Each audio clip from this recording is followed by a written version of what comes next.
หวังนั้นไว้ไม่นานในใจคงจะรัก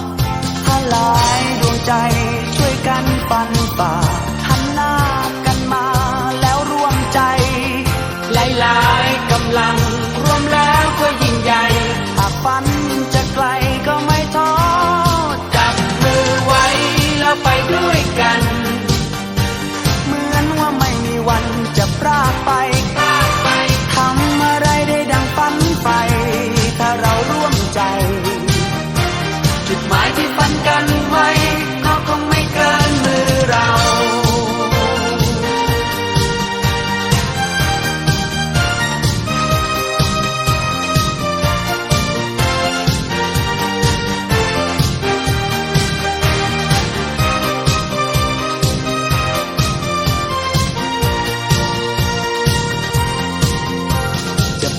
ดวงดาวอาจจะไกลเกินไป